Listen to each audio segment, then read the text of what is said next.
If you had to distill the principles of inner game, can you just share a little bit about the concept? It's really pretty simple. You can't win the outer game unless you win the inner game. If I play Carlos Alcaraz in tennis and he beats me 6-0, 6-1, I lost the outer game. But I got a game off of the world's best tennis player at 70 years old. I feel like I won. I don't feel like a loser at all. I exceeded my expectations as a tennis player and fulfilled my potential as a tennis player. What you're saying is that the game for us in the inner side is all about achieving the fullest potential that we can be. If you're feeling fulfilled, you have a very high score. If you're feeling unfulfilled, then raise your score. Do things that are going to have you get the most out of this life. Welcome to Mastery Effect Podcast, Jeffrey. Poorani and myself, we are very excited that you can be one of our guests to decode personal mastery for our listeners, as we are also hosting the Society for Organizational Learning's annual conference in Vietnam in September this year. Yes, thank you. Thank you for having me. It's a pleasure to be here. Welcome, Jeffrey. Jeffrey, tell us a little bit about your journey in this space. Yes, okay. Well, early in my life, actually back when I was in college a long time ago, I got very clear on the difference between the inner and the outer. Okay, that you can have outer aspirations and outer goals and achieve things on the outside, but there's also a path going on in the inside at the same time, which also needs to be nurtured and needs our awareness. And we've been exposed mostly to an externally focused world where outer achievements are what seem to be most valued, and undervalued are the achievements that take place within us, the happiness, the learning, the mastery, because you could have mastery on the outside and you could have mastery on the inside. Right. Started as a tennis player back in my college days, and I realized that I wasn't going to fully achieve my potential as a tennis player on the outside unless I achieved mastery on the inside. So in tennis, mastery on the outside is having a better score. On the inside, mastery in tennis is playing up to your full potential. So I realized early on, if I play up to my full potential as a tennis player, I don't have to worry about the score. I don't have to worry about outer mastery. That takes care of itself if I focus on achieving inner mastery. And so that's been a constant theme throughout my life, not just in tennis, but also in sales, in my personal relationships, in my personal growth process. That's how I could sum up what I've learned over these 7 decades. Wow. That's really amazing to hear your framework of going inner versus outer. What struck me was you talked about the achievement on the inner, which is accomplishment, fulfillment, happiness, learning, and even mastery. I guess what you're saying is that the game for us in the inner side is all about achieving the fullest potential that we can be. Yes. Right? Yes. And so there's no scoreboard as such. The scoreboard on the inside is your feeling of fulfillment. Right. If you feel fulfilled, you're hitting 100. If you're feeling fulfilled, you have a very high score. If you're feeling unfulfilled, then raise your score. Do things that are going to have you get the most out of this life.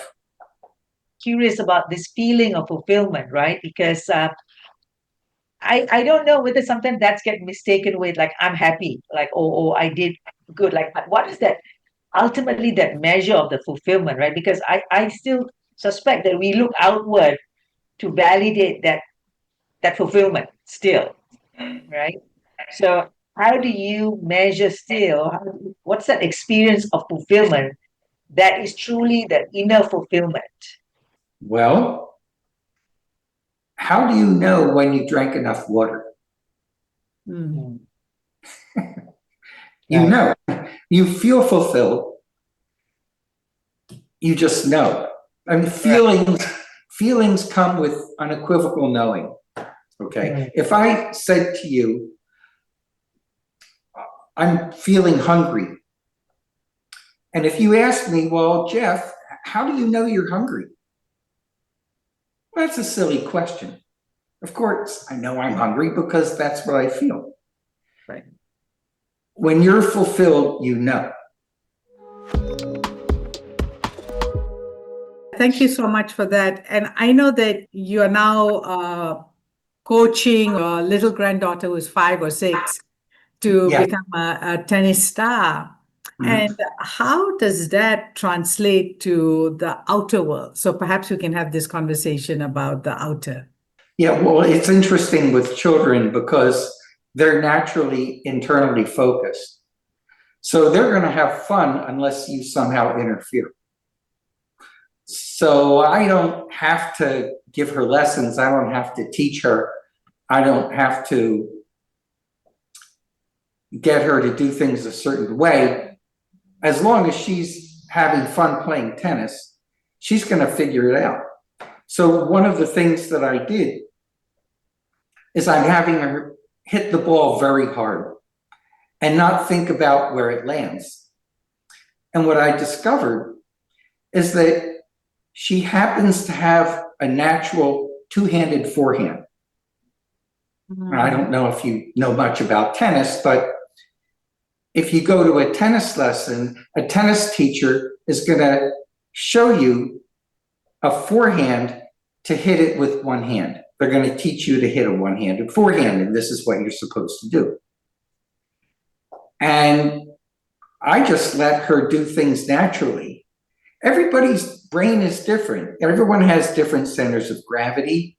Everybody has different strengths. Some people are left-handed, some people are right-handed, some people are ambidextrous. How do you know what's going to be right for you? Well, you have fun and you learn. So when I'm playing with her, I'm not the teacher, I'm the learner. And I'm wanting to see what's going to be the most natural with her.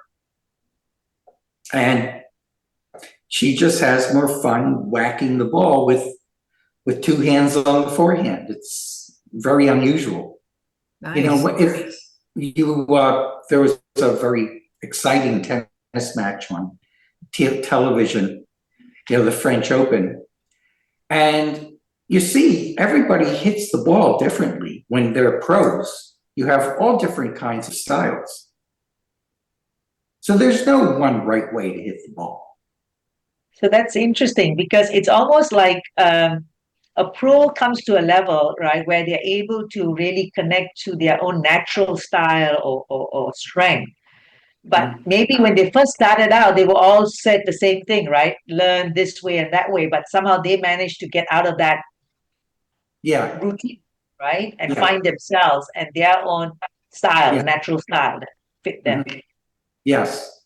That's I really believe the pros had to do that kind of discovery on their own.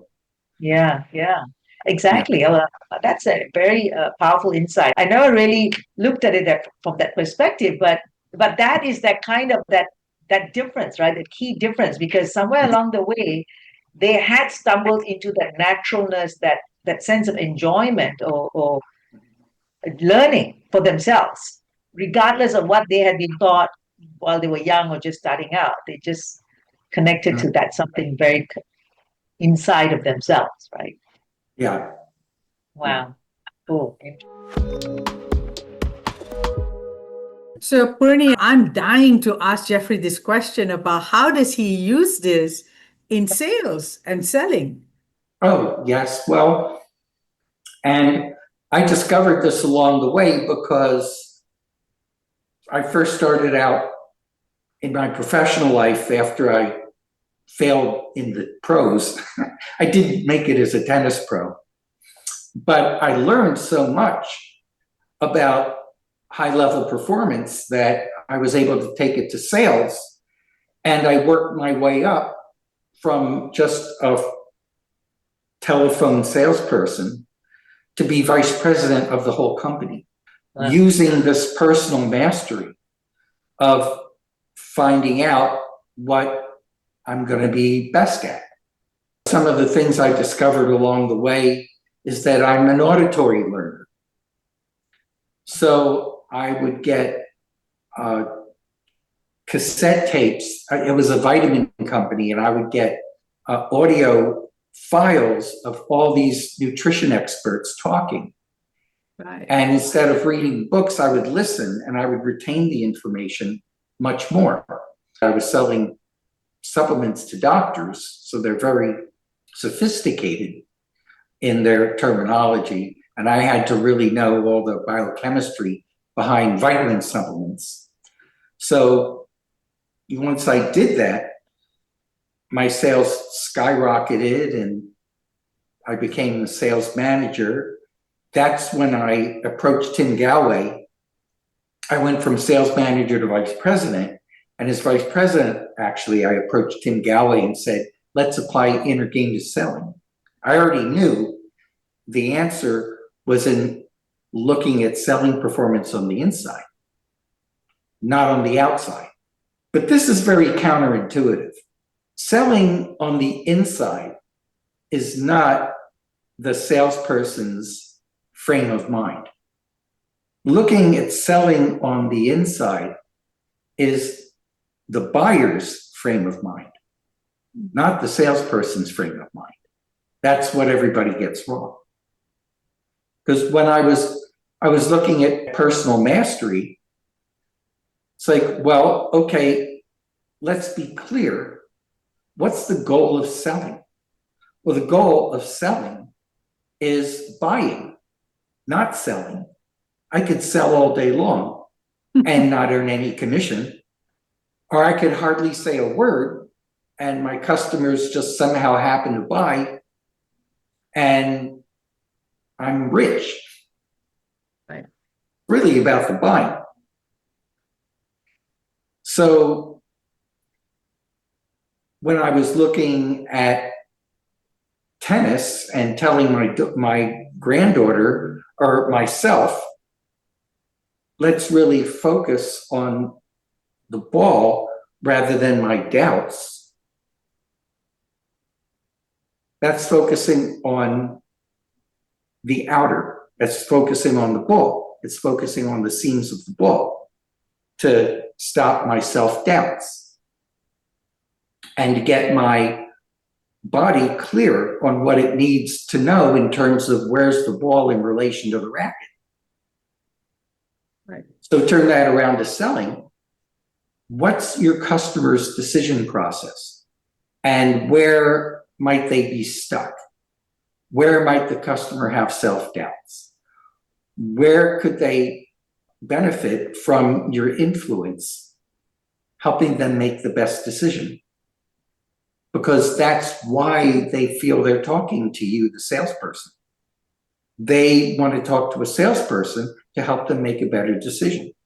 So you need to focus as a salesperson on the customer's mindset. Right. So it's interesting. You're sort of bringing to the surface for us to consider that everyone is having a judgment. I'm having a judgment as a salesperson. Mhm. And I might be speaking to someone who's my potential buyer, and they have a judgment about whether they should make this purchase or not. Yeah, so there's two conversations. Right. Yeah, actually three conversations. You have conversation A, which is between the salesperson and the customer. Conversation B, between the customer's ears, that's the buying process. Right. Conversation C, which is between the salesperson's ears. Right. Okay. If a salesperson is talking to the customer and they've got conversation C going on between the salesperson's ears, saying, is this going my way or is this not going my way? That salesperson's distracted. Right. Right. Now, if we talk about peak performance, okay, so let's say that you and I are watching a peak performance salesperson right now. Right. And you're looking at them and they're doing just a fantastic job selling this customer. Well, one of the things that we would notice as we're observing this is the salesperson is very good at thinking on their feet. Now, that's an American expression for responding well to the unexpected. Right. But a salesperson in peak performance will, when the customer says something that was unexpected, the salesperson's going to handle it masterfully. Okay. How would that go if the salesperson is thinking, is this conversation going my way or not going my way? They'll be distracted. Correct. They won't be able to respond. They've interfered with their own ability to achieve peak performance as a salesperson. So the same thing applies. It's mindfulness. And by the way, there's an American expression that would be peak performance for a customer. It's called a no-brainer. Yes. Okay, so peak performance decision-making from the customer's mindset is termed a no-brainer, where the decision is so clear it's effortless. But the term no-brainer also alludes to a state of inner peace in the mind of the customer, that the customer is actually seeking inner peace in the decisions they make. The opposite of a no-brainer is when a customer is trying to decide. Like the expressions are, I'm sitting on a fence, I'm of two minds. It's really an unpleasant experience for the customer. And the salesperson is not going to get a sale unless the customer stops trying to decide and starts getting that clarity that they're looking for.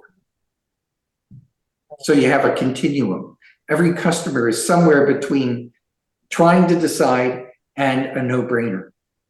Oh, that's lovely. That's a visual and effective way to look at the sales process and not to also personalize it. As a salesperson, we can now understand we're talking to someone on the other side who is trying to decide. Could you introduce Tim Gallwey and his contribution to coaching and this inner game that he developed? Tim Gallwey, he's my mentor and my friend, and he's known as the father of modern coaching. And he came out with his first book in 1973 called The Inner Game of Tennis. It became the basis for the entire performance coaching movement. Like, if you go to any coaching school to learn coaching skills, the first thing they're going to teach you is inner game principles. So he's been the master of the performance coaching field now for many decades. And it's just been an honor to work with him. I met him as a tennis player. You know, his book was transformational for me in my tennis game. Then when I went into the professional world and became vice president of the company, I was there with Tim to work on sales performance. But what's unique about Tim's inner game method is that it's universally applicable to any kind of performance. And I've spoken to people that use inner game for incredibly diverse things. I was talking to the head surgeon at Harvard Medical School who uses inner game to teach the physicians surgery because it enables them to have peak performance. I've spoken to people that use inner game for all different kinds of sports. I mean, the head football coach at the Seattle Seahawks spoke at a recent inner game conference. One of the best winning coaches for the NBA Basketball Association, big inner game fan. You have inner game in many coaching schools, and race car drivers made a movie about how inner game affected them. It's really the most universally applicable approach to peak performance. And I knew if I talked to Tim, we could figure out a way that it will also help in selling. It even helps in personal growth. You know, there could be like an inner game of life. So if you had to distill the principles of inner game about self one and self two, can you just share a little bit about the concept? Well, it's really pretty simple. And I kind of described it a little bit when I was talking about my journey. But essentially, Tim is saying that you can't win the outer game unless you win the inner game. And so an example would be if I played Carlos Alcaraz in tennis and he beats me 6-0, 6-1. Now, I lost the outer game. Yes. He got a better score. But I got a game off of the world's best tennis player at 70 years old. I feel like I won. I don't feel like a loser at all. Yeah. I exceeded my expectations as a tennis player and fulfilled my potential as a tennis player. So that would be an example of losing the outer game, but winning the inner game. Right. So that's the first principle. And the second principle is, like I said, you have to trust that if you're going to win the inner game, the outer game will take care of itself.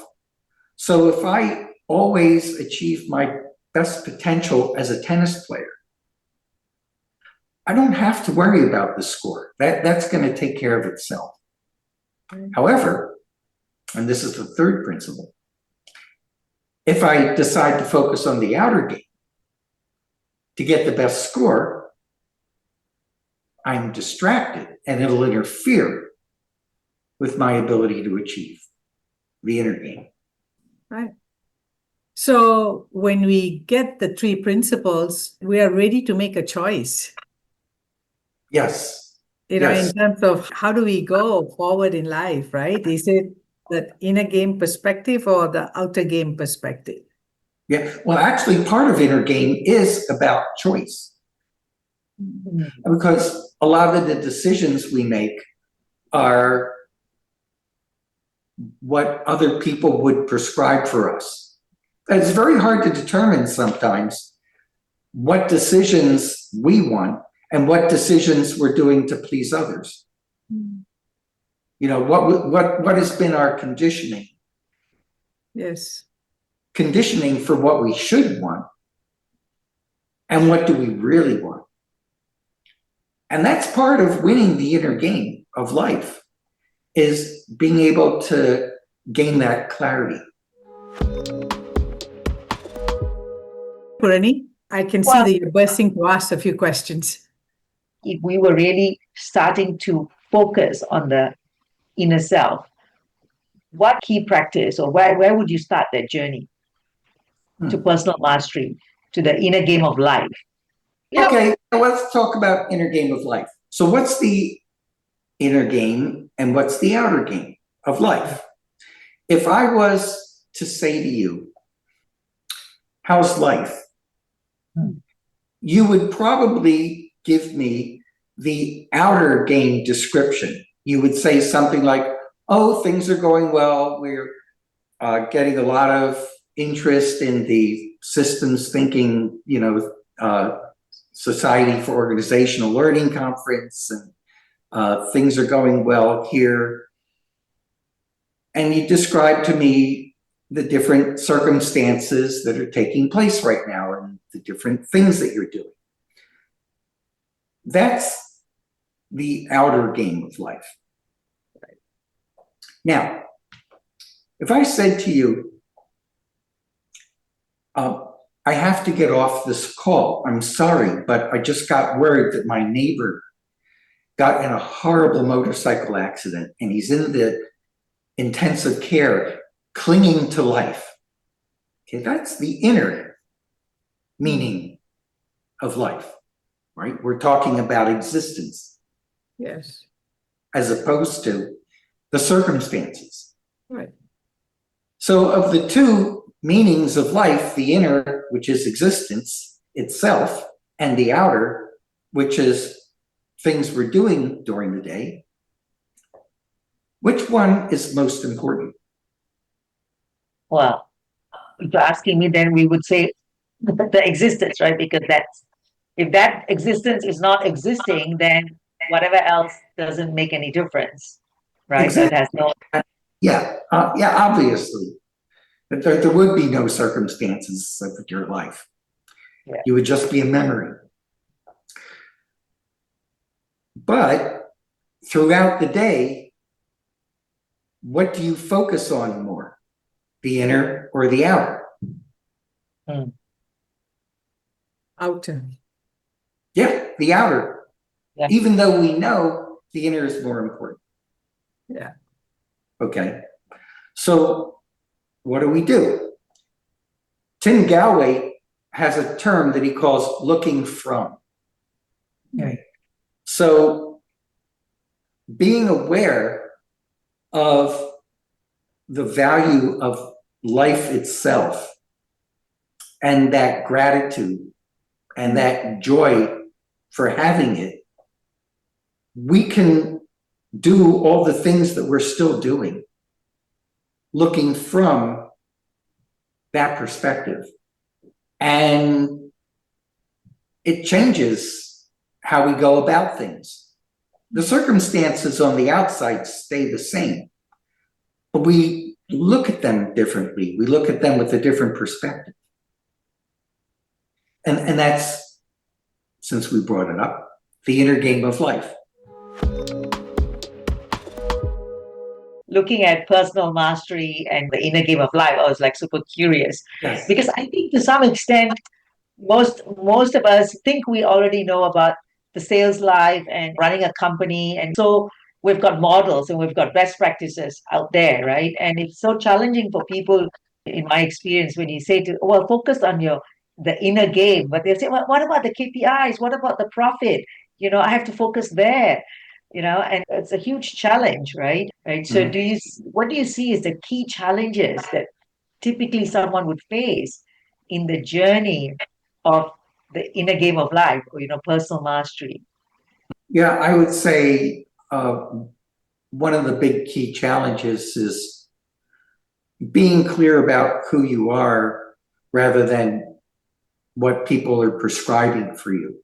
And that's very difficult to do because we do want to please people. And we just feel like, okay, well, I'm doing this for somebody else and I'm really not enjoying it, but eventually it'll pay off. And if you're being true to yourself, you would feel enjoyment, you would feel that fulfillment at the moment. You're not only enjoying doing the task, but you're also enjoying yourself doing the task. Yeah. See, every task, you're talking about KPIs and you're talking about goals. And there's no problem achieving outer goals. Yeah. But there's also an inner goal. So if you're doing a project, you're getting something done on the outside. On the inside, you're evolving as a person. You're learning something during the course of doing this project. Yeah, I mean, that's why, I mean, a school, they'll ask you to do a term paper. It's not to produce a good term paper so much as to, the learning that you do in the process, doing all the research. It's the same like working with a team that you haven't worked with before. You're all doing a project together, but you're also learning how to work with these people for other projects and how to become a good team, an optimal team member, highly skilled in working in teams. That's on the inside, what you're learning, while you're doing the project on the outside, which is pleasing the stakeholder. I was wondering about self-awareness, Mhm. because it begs the question that I have to have some amount of self-awareness to be able to do that switch, or maybe some practice like mindfulness or whatever that, or maybe it's even a crisis. Well, sometimes it just, somebody has to see that what they're doing is not working and they want to try something new. Right. Other times it might be, hearing this podcast or just feeling that they feel empty at what they're doing.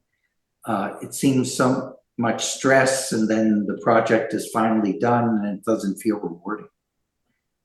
And, these are all clues that, well, there's another path, or there's more that you could choose to accomplish without changing your job on the outside. Maybe this is a good time to ask Jeffrey about his book. The first book I wrote, I have it right here, is on selling. That's Okay. right. Nice.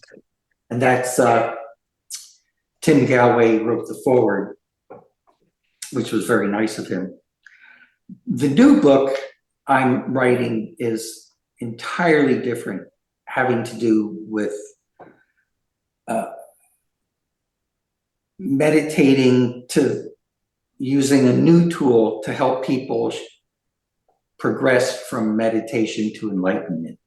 It has to do with leveraging brain neuroplasticity. So we meditate, and meditation changes the brain in many ways. Right?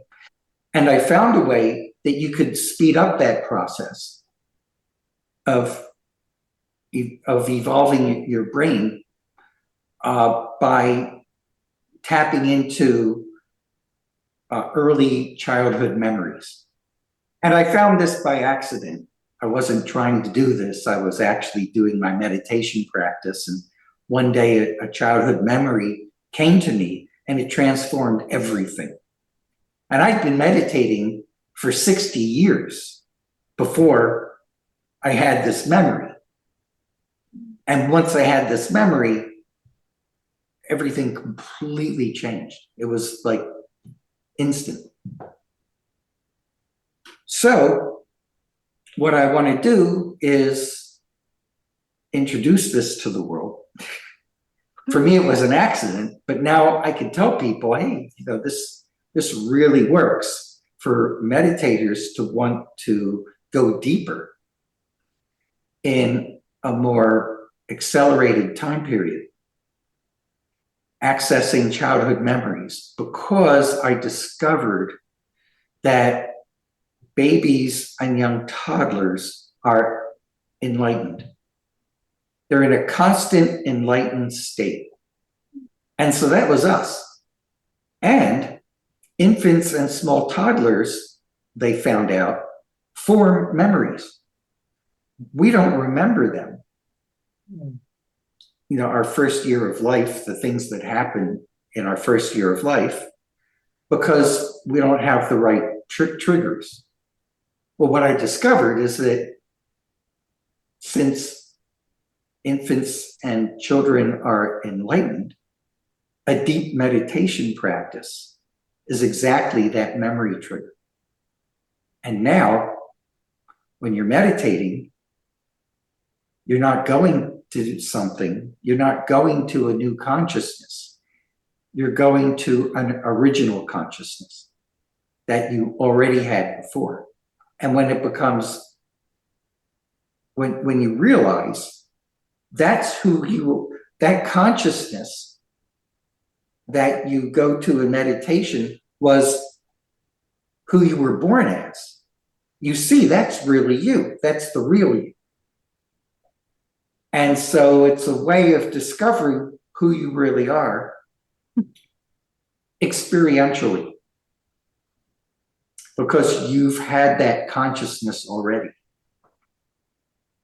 So wonderful, Jeff. Yeah. It hasn't gone away. Those same parts of your brain that were dominating as an infant are still there, just in the background.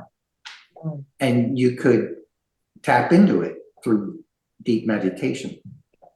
So nobody's thought of this before. So I'm introducing this to the world. I hope people really get a lot out of it.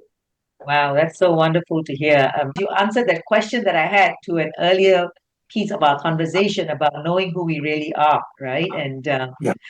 that kind of ties that up. That there's so many pathways today of people talking about discovering who we are. I mean, we talk about discovering our purpose, the true self, right? It's lovely to hear that your book is going to cover that. Well, the important thing though is that I'm talking about something that's experiential.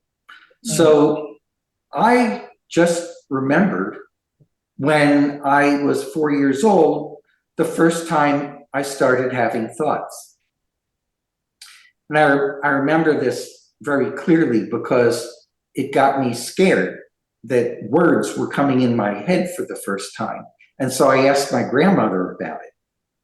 And I remember this whole conversation I had with my grandmother. She's saying, no, don't worry, that's just your mind thinking. But having that memory gives you an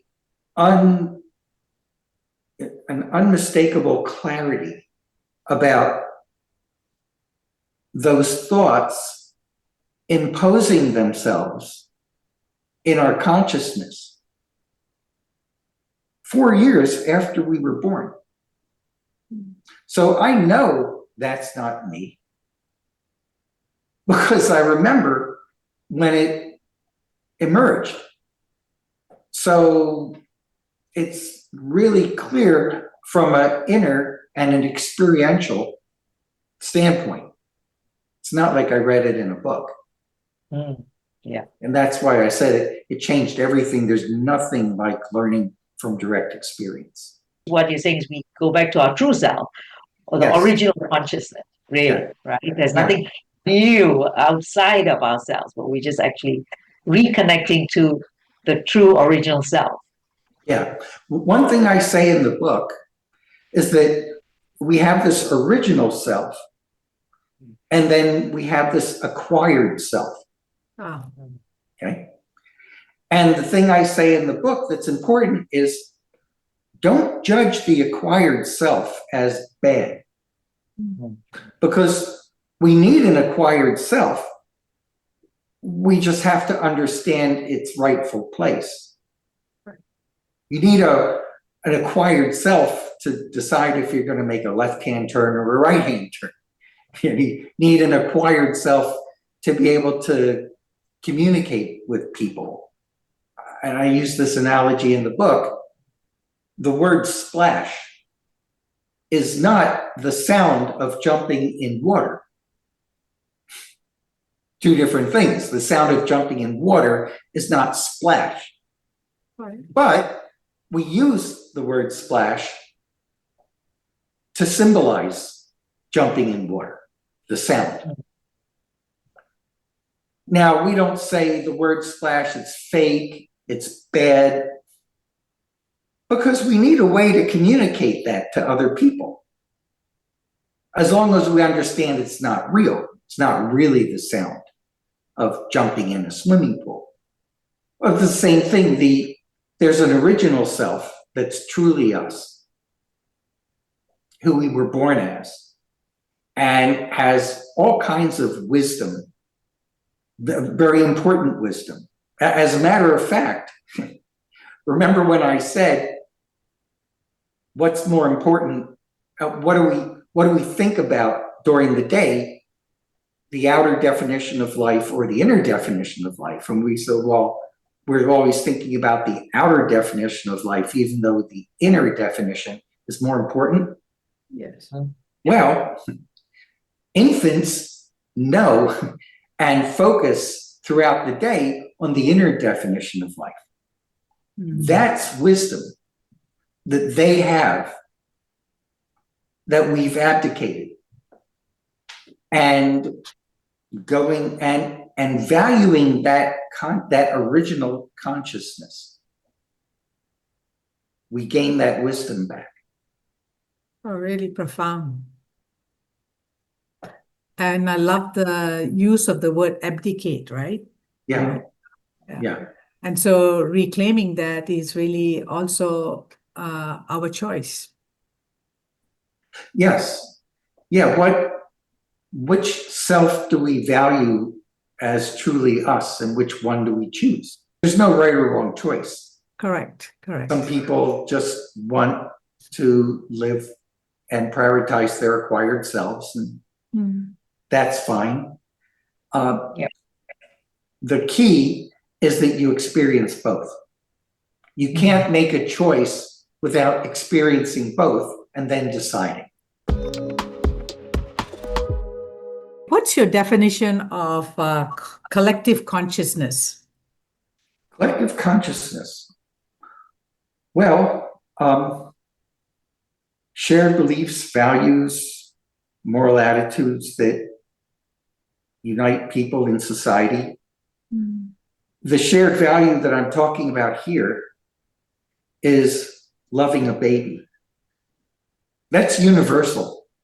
Right. People love their babies. Even dictators who would mistreat other people's babies love their own. And you have these dictators who try to create these dynasties where the son is going to take over, and then the grandson, in North Korea, or we see it in Syria. I mean, where people they have a love for their children. It's universal. So that is what I can say is a very basic collective consciousness that I think we could leverage as a value, as a universal value among people, as a start. And use that to build up, right? For it to become a shared value universally, and expand that to include other things and other people. Well, yeah, you see, because we have an inner baby that needs our love. And so if people value their inner child the way they value their outer child, right? Now they're gaining a clarity of something that goes beyond accumulating wealth. And so that's a universal value. That's a collective consciousness that I think could really make a difference. Poorani, how about asking Jeff some of those unique questions?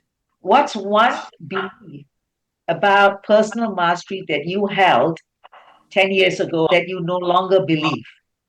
That I no longer believe? Yeah, that you no longer believe. So maybe, in the early part of your journey, there's something that you believed that this is how it should be and must be.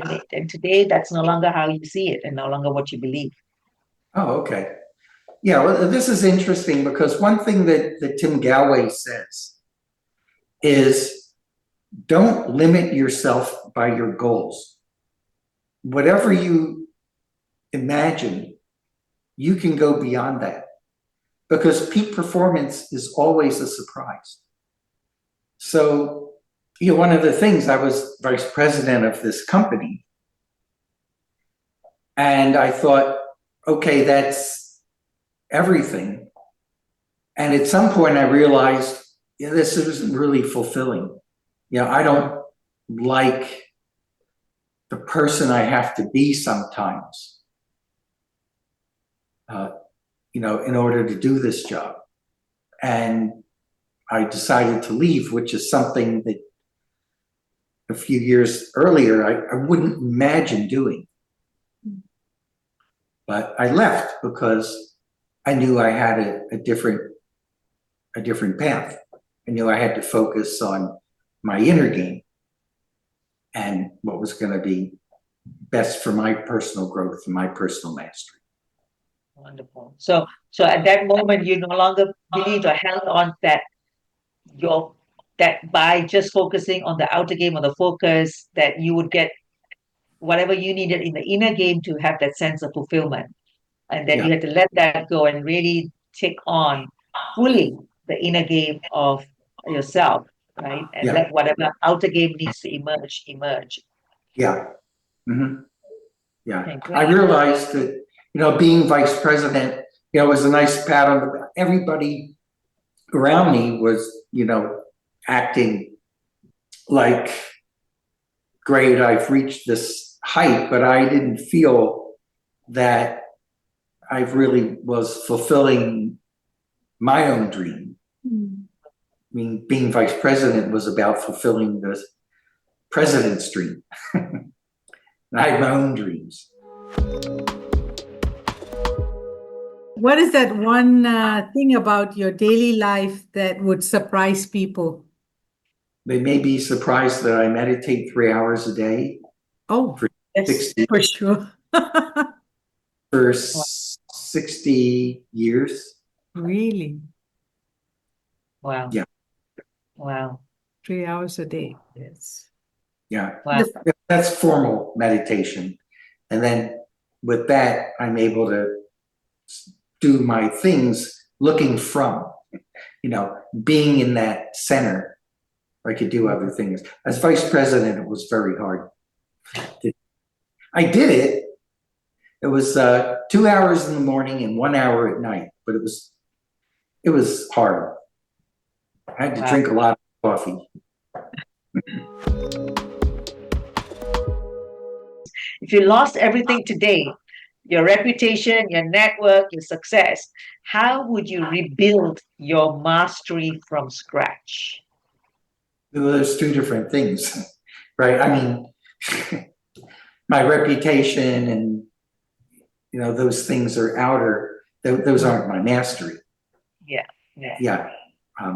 So my mastery would be untouched. It would be like throwing rocks at the sky. Well, thank you, Jeffrey, for this really thought-provoking 1 hour that we've spent together. Yeah, this was fun. Thank you very much. Yeah. Thank See, you. it's fun. That's important. Wonderful. So that brings us to the end of this wonderful podcast session. Thank you once again. I'm sure all our listeners listening into this podcast will certainly take away some insight, lots of insights, just as we have. And so really grateful for the time and the wisdom you shared with us, Jeffrey. Thank you very much, Poorani and Dr. Ramesh.